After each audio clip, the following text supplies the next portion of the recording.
Hi, I'm Keri Murphy, and welcome to Spotlight, where we showcase exceptional people and their businesses to help you live a more inspired life. And in a day and age where we're all looking for a little bit more equality and peace, there is one thing that we all have the same amount of, and that is time. And trust me, as a single mom, I know that time is one of those things we're always trying to find more of. But what if I told you you could actually buy time? Well, today I'm here with my friend, an actual Inspired Living team member that has helped revolutionize the way we use and automate our time. And I know you're going to get so much out of this Spotlight interview. Bibi, thank you so much for taking time out to be here today. Thanks, I'm so happy to be here. I know that time is something that we all struggle with. Yes, everybody struggles with time. So something that most people don't think about is actually like buying time. They're probably going, how do you do that? What is your business? Tell us a little bit about Buying Time. So Buying Time is a virtual assistant service. We help people with their administrative functions of their business, the things that really don't serve them.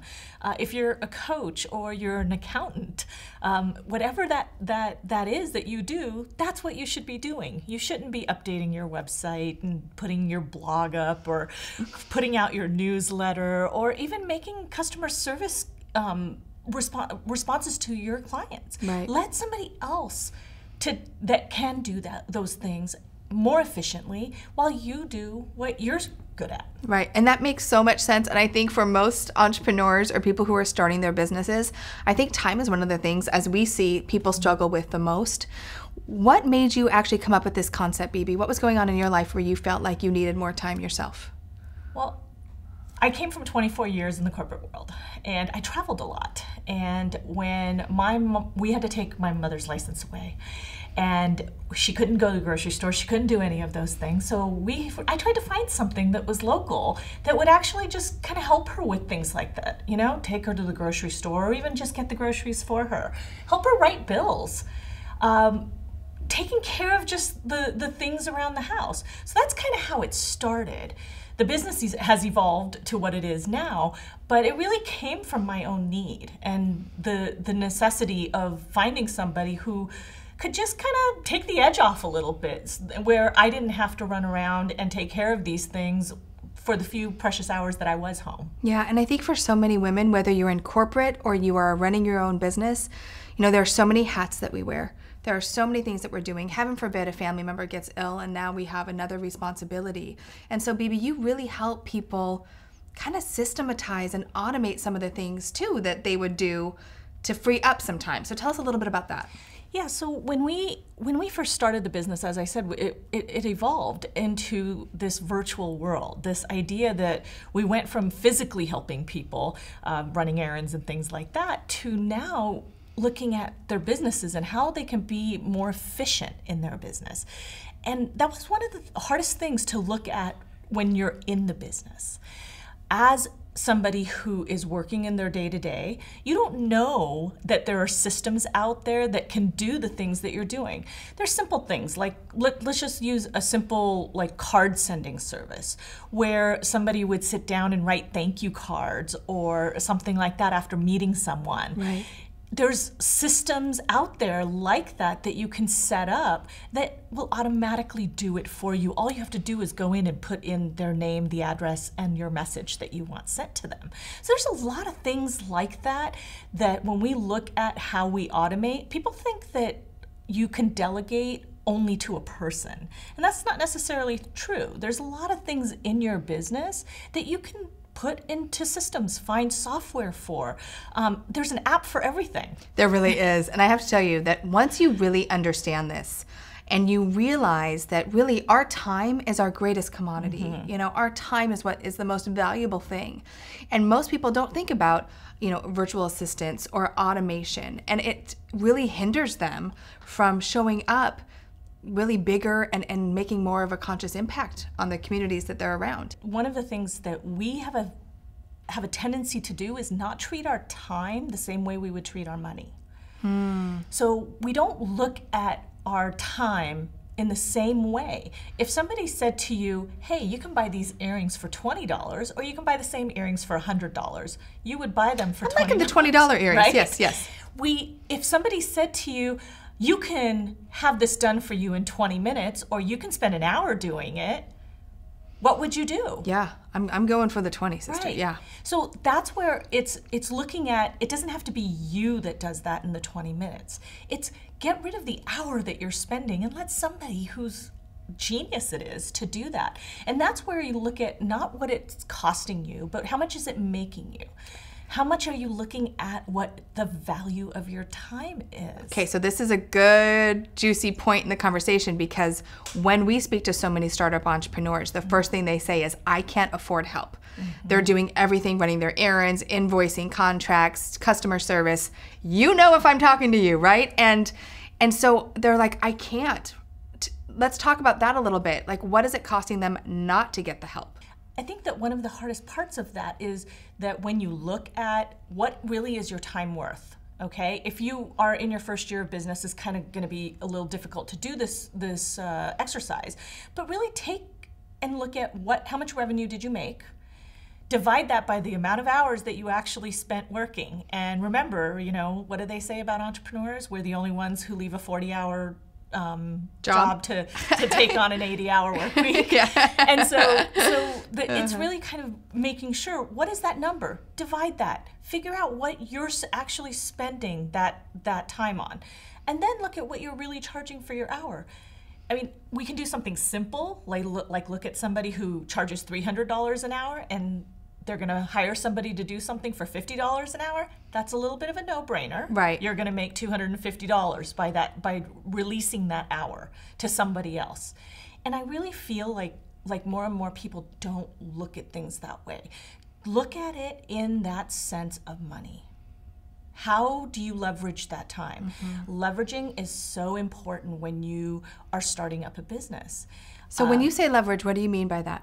Leverage the amount of time that you have. Right now, I mean, you could probably work without sleeping, but it's probably not a good idea. Probably don't recommend that. Yep, nope. But it's looking at what is that, how much more can you get out of that? If you hire somebody for 5 hours in a month, can you bill 5 more hours of time for what you're doing so that you're making that revenue?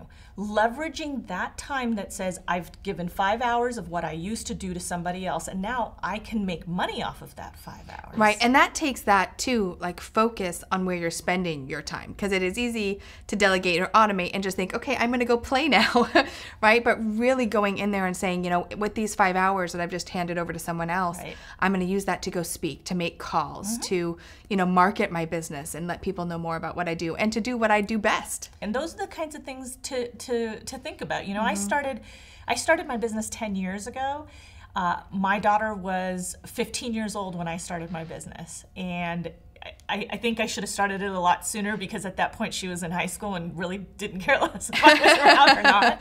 But it's this whole idea now that the freedom that you have in leveraging your time and looking at, because I have to tell myself this a lot. Sure. As I go out and speak, and as I talk to more and more people and market my business more, I really do realize that sometimes it's our own, we have to learn our own lessons. Yes. and see, quite often, yes. Right, and see what it is that I'm not doing. And it was even just barely a year ago that I handed off all the financial functions of my business, where I don't do any of my own invoicing. I don't do any of that. I hired a bookkeeper. Yeah. I hired somebody to do that. It feels so good at the end of the month to watch money come in, and I didn't have to do anything. Right? It's still flowing. It's still this flowing. Beautiful thing. It's awesome. And so it's learning those things and really realizing how much I can save in my sanity and in giving and serving to my clients in a more fulfilling way. Yeah. Now I can be really present for them, and I can be really available to them, because I'm not back here thinking about what else do I need to do. Yeah, that is such brilliant advice. And I think when we can really do that and show up for people in our best way, and we let go of the things that, we aren't great at, and or we need to do. And I think that as it kills me that such a few amount of women-owned businesses make over 6 figures. And I really think it's because we don't delegate. I think that's a big part of it, is that we're trying to do everything. We try to be she-woman. We try to put on that cape. And people don't even realize, Bibi, that businesses like yours exist. Yes. Yes. So tell us more about how people work with you. What do we look for when we're looking for a VA company? I think that the most important thing to look for is, number one, a VA that can grow with you. Even if you use a single person, so the way that my company is built is that it's a team of us. It's not just a single VA. You have an entire team. I love to tell my clients that your assistant never calls out sick because somebody else is always there to pick up the piece.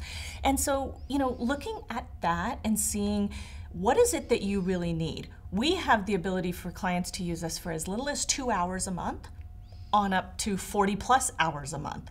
It really depends.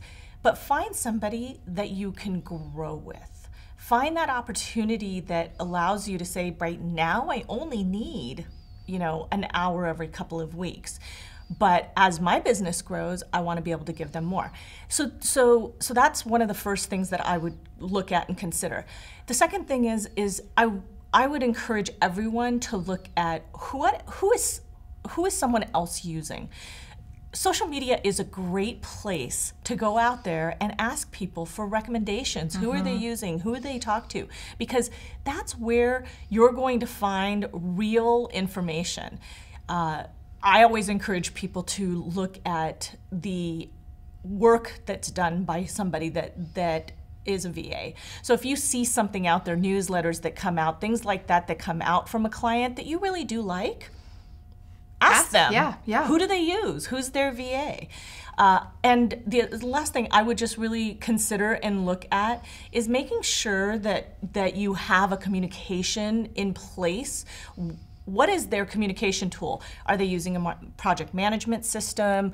Is text the way they communicate? Is email the way they communicate? Find out how you're communicating with them. There's some great new ways to meet with people now with Zoom. It's amazing. I love Zoom because you can see everybody now. You don't necessarily have to not know what the other person looks like. And you can actually talk to them and see their facial expressions and see what's going on. So find out what are they comfortable with, because that's going to be important too. Because if you're a visual person, like I know you are, it's very, very important to know that they're okay being on camera with you and having meetings that way, that you like doing that.